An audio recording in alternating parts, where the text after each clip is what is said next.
Hello friends, and welcome to episode 1 of Dead Boy Mode. I know it's been a couple of days since it came out, and I'm kind of a little bit behind on Dead Boy Mode, but I've had a lot of shit going on with real life, so we're a little bit delayed on the Dead Boy thing, but nevertheless, here we are, starting off on Tutorial Island. So I just skipped ahead and did all that good stuff, and I started in the Gnome Stronghold. And the reason I started in Gnome Stronghold is because I did pretty much what everybody did on day 1 of Dead Boy, and I trained my agility up to level 30. Now, the reason for this is you get access to, I think it's the Varrock thinger, and on top, or the Varrock agility thinger, and on top of that, you get a bunch of shortcuts and whatnot and shit like that. So that was pretty cool. That's where I started there. And I also had to make sure I was sat here for half a fucking year trying to figure out how to turn off the whole thing where you don't left click players, because I did not want to accidentally attack anybody and get super fucked over, because that would have sucked. And so yeah. And then I also saw a little Spear Mac just training agility here also, so that was pretty funny encountering that fella. So that was funny. And then another thing that happened to me that was fucking hilarious was I was, just training my agility, just minding my own business, and some guy accidentally, I think, clicked on me while he was training agility, and because my auto retaliate was on, it ended up attacking him. And since this is a safe area, the guards ended up killing him. So I got my first Deadman mode key and blood money within the first 5 minutes of me being on here. So I'm already a pretty OP PKer within 5 minutes of being on Dead Boy mode. So that was pretty funny that I managed to get my first kill per se within the first 5 minutes of Deadman mode. So, and then after a couple minutes, I finally did get to the 30 agility, which was cool.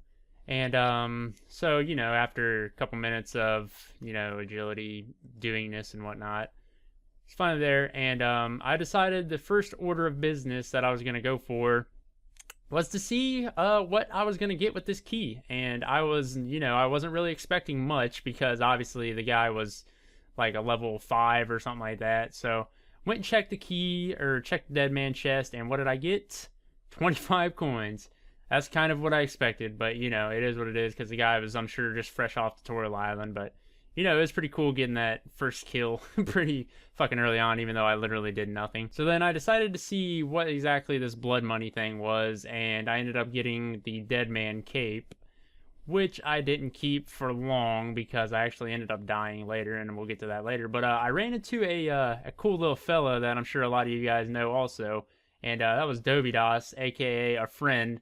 So within, the first 30 minutes of me being on Dead Boy mode, I ran into Spear Mac and a friend.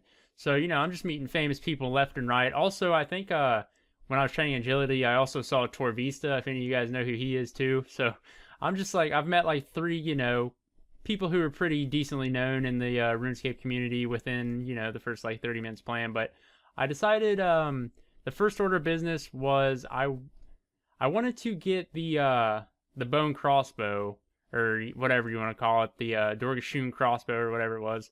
And so in order to do that, there's a couple quests I had to do. I think I had to do, I'm not sure if I had to do Restless Ghost for that, but I did it anyways for the prayer and all that good stuff. And then after the Restless Ghost, I decided to do Rune Mysteries, and there was some fuckers hanging out at the place, the Wizard's Tower, and I ended up getting PK'd for my first time at the Wizard's Tower, which sucked.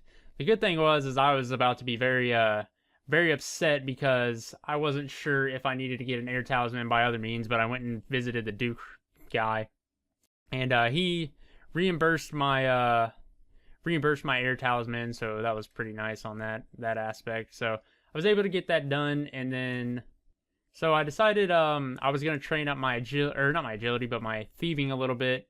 And the main reason was because at this point in the game, you need money, and money is very hard to come by. So I trained that up a little bit. Got my thieving up, did the tea stall, and I did that until I think level 20, so I could steal silk, which from there, you know how everybody rocks the silk. You get, you know, you sell it for the whatever to the peoples, and they give you the monies and all that good stuff. So I just was trying to crank out all the requirements for the Lost Tribe. I had Rune Mysteries done. So then I had to do Goblin Diplomacy next. And I fucked up a lot of times going back and forth because I fucked up doing the dyes and stuff like that. So that was, you know, it took a little bit longer than expected, but I did get it done. And so I had the skill requirements, the thieving, I can't remember what it is, the thieving, something, and mining. And so I went and trained my mining up to level 17, I believe it was, for the Lost Tribe. So, and then after, you know, whatever, I finished the quest, the Lost Tribe.